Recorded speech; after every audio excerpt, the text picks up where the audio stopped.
modular, yun pa yung susunod na gagawin ko natin.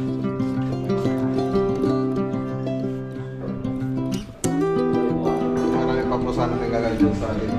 Gagawa pa po tayo ng puso lecture project. Ayan, may pupunta po tayo sa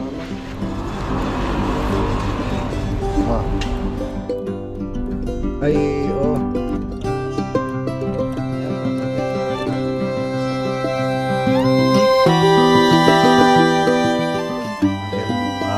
Binago po natin. Magandang araw po sa lahat. God bless.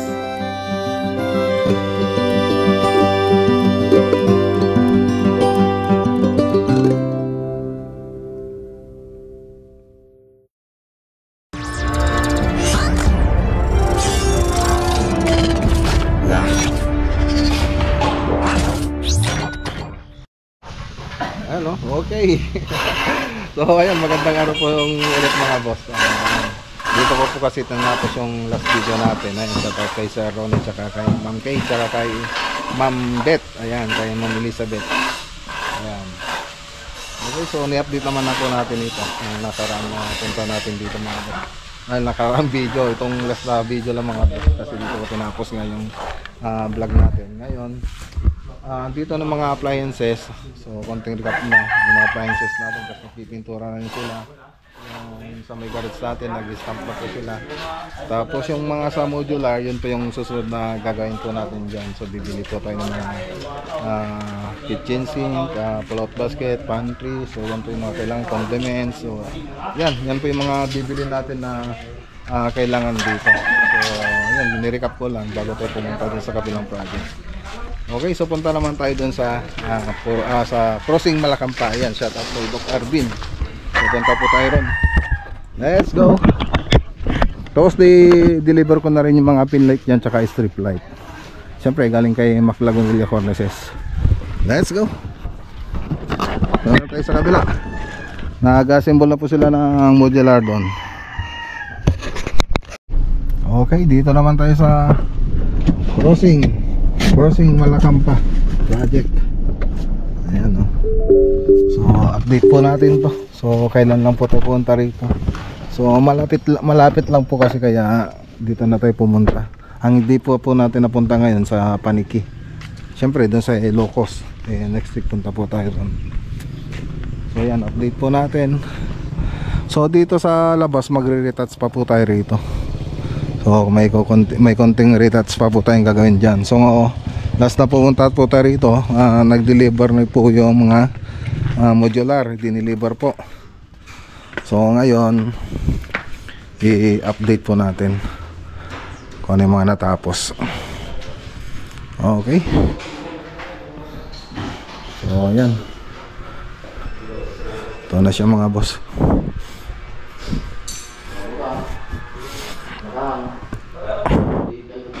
Alright.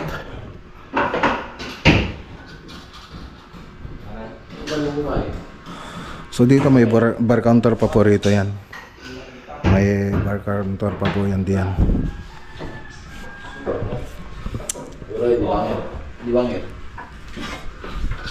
Di bangir. Bumaba.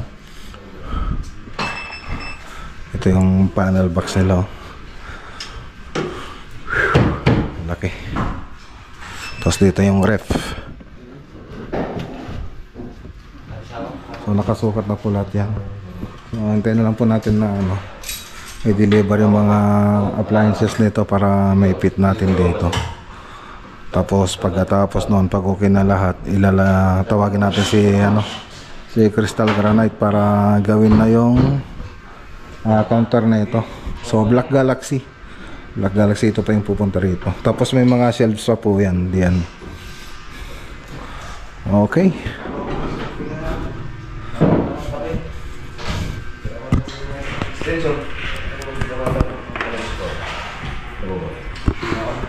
Agwalis ka ito yan, malpas na dalo sa ato, hindi imbatid basta tuwing malam agdalos kayo.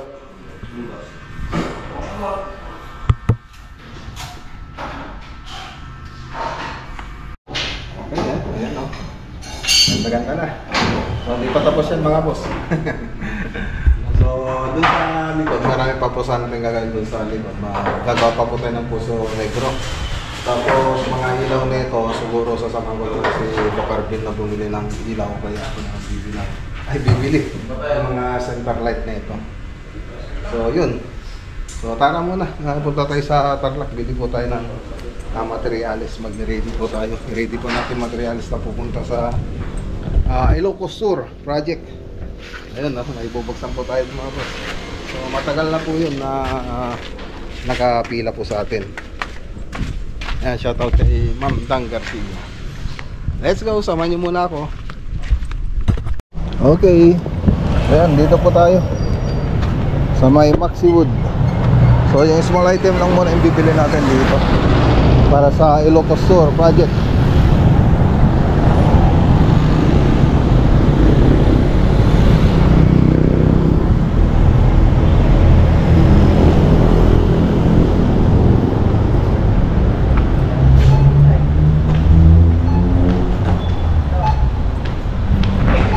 Please. Smile. Ayan o. So yung mga binili natin para sa Ilocos Sur project. Oh. Isa na ingit yung isa.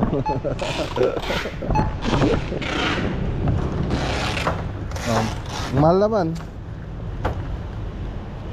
May tawad ako dyan, no? Siyempre, suki.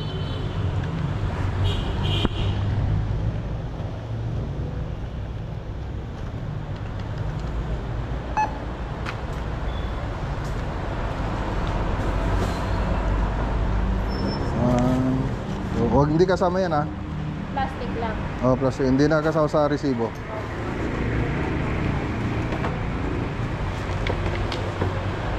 Oh. 4,000 na lang. Oh.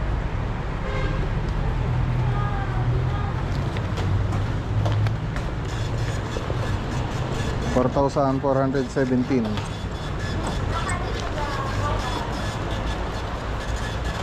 Kasya mo gayan. Ayan, magkano yan?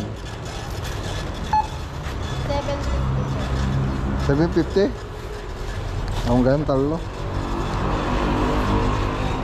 Wow.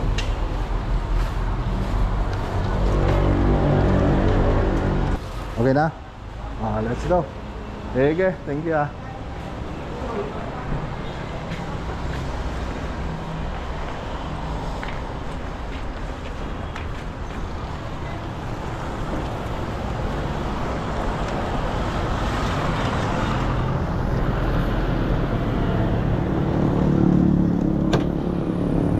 Okay.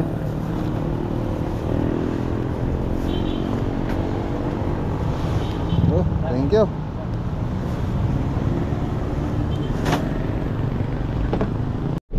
So, ito po yung mga binili natin, WPC, tatlong tagwa 100, so 250 po yung bawat isa, so 750. So, ito naman yung iba. Blind rivets, 5 pieces, 5 box, so 110 po yung bawat isa nun. 650 po yung bawat laman ng isang box. So, ano po to? Blind rivet na 1/8 by 1/2.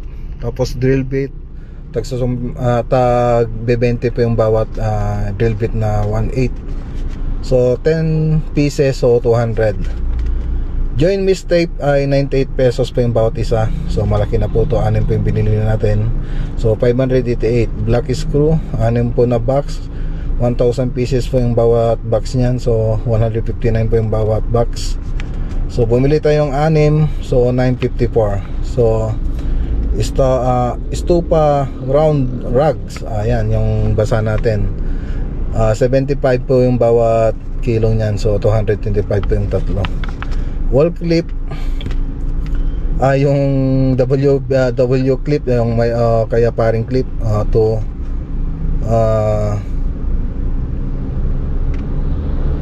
250 na W clip mga boss. Ay So 500 po siya. So ayan mga boss, dalawang clip po yun. Tapos paint baby roller 30. Tapos W clip na 100 pieces. 100 pieces. Tapos paint baby roller 30. Tapos ayun, apat na. So dalawa, bali ang binili nating paring clip ay apat. So ayan. So 500 po yung bayad niya. So 1,000 po yung apat. Masking tape tag 16 pesos pa yung bawat isa. Bumili po tayong 33 pieces, 528. Paintbrush na number 2, 24 pesos pa yung bawat isa, 72 po yung tatlo. Paint baby roller na isa, so 30 pesos pa yung bawat isa. So bumili po tayo ng isa, so 30 pesos. Tapos sanding sheet o yung sandpaper, so 20 pesos, ay 12 po yung bawat isa. Bumili pa tayong 20 pieces, so 240. So total 417. Okay, so let's go. Okay, so dito na tayo sa bahay, no. Yan, pababa na lang natin ito. Pupunta sa Ilocos Norte, ay Ilocos Sur pala, Ilocos Sur. So payday po ngayon mga boss, payday. Hi Ian. Hi. Who's the best vlogger? What's my video vlog? Wow, thank you. Thank you, Crystal Granite. Wow, puto kalasyaw. Ayan o, bigay ni Crystal Granite mga boss. Meron pa doon dalawa. Yung naglalagay ng mga natin granite sa mga countertop. Puto. Kumakain na kalasyaw. si Ian. Ay, sarap niyan. Ayan, maraming salamat kay Crystal Granite, kay Boss Alvin. Ayan. Siya pa yung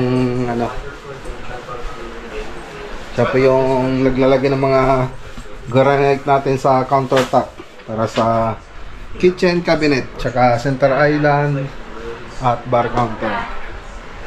Okay. So bukas may pupuntahan po tayo. So tutuloy na lang natin yung vlog natin ngayon. Ay, tutuloy na lang natin yung vlog natin bukas. So tapusin muna natin ngayon mga boss. Alright. Okay, so ayan, good morning po sa inyong lahat. So andito po tayo sa Alcala project. So tapos na pa yung project natin dito. Ay, yung pa pala, yung cabinet. So meron pa po tayong naiwan na gagawin dito. So madali na lang po yun. Okay. So baba muna tayo.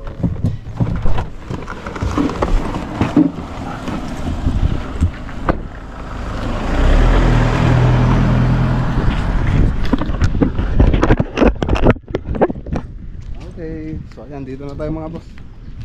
Ayan, shoutout kay Sir Raymando Fiesta tsaka Ma'am Marites Fiesta. Okay, pasok tayo. Tingnan natin yung mga natapos nila, kung tapos laban nila talaga. Ayun, nakapag-pull out na pala sila. Ayun, no? Punong-puno yung natin. Punong-puno. Ba't hindi nyo pa tinapon yan? Hindi kayo nagtanong? Nagtanong kami kayo sir,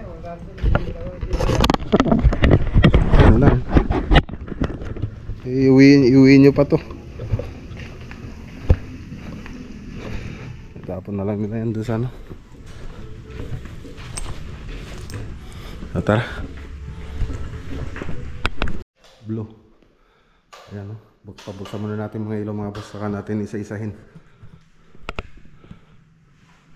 Okay, so ito na mga boss. So yung part 1 ng yung 3D animation nito mga boss, makikita nyo po dun sa part 1 ng video natin. So makikita nyo po dun yung before nya. So tapos yung ngayon na po yung after nya. So makikita nyo din yung 3D animation po dun.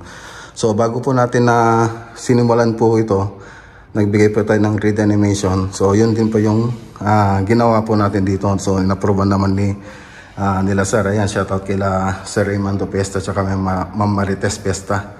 So na-proban po nila yung 3D animation po natin.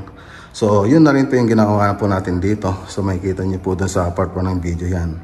So dito dati, so parang isang design lang po yan diretso. Makikita nyo po dun yun. Ngayon, makikita nyo ngayon, so may mga partition na po siya. So may design na po siya rito sa salas, tapos meron na rin siyang design dun sa dining. Tapos dito sa bar counter, nalagyan na rin po natin ng magandang design. Ang ganda na. So yung mga nilagyan nating cornisa po rito, yung model na MLB. So ito po siya. Yan yung MLB, tapos ito yung 45. Yan yung 45 natin. Tapos naglagay rin tayo ng ceiling rose. Siyempre galing kay Maclagonilla Cornices yan. Pati mga ilaw po na ito galing kay Maclagonilla Cornices. Okay, so dito naman mga boss, sa dining natin, ganda na Yan. Tapos itong ginawa nating partition na tubular, aluminum po ito. Yan. Ganda rin. So nagkaroon siya ng accent. Pati dito, binagbag din po natin to yung kisame na ito. Tapos ayan, nagka-cove design na po siya ngayon. Okay na, maganda na po yung pagkakagawa niya. Kung ikukumpara nyo dun sa dating design niya, ngayon mas maganda na po siya. So naging model na po siya.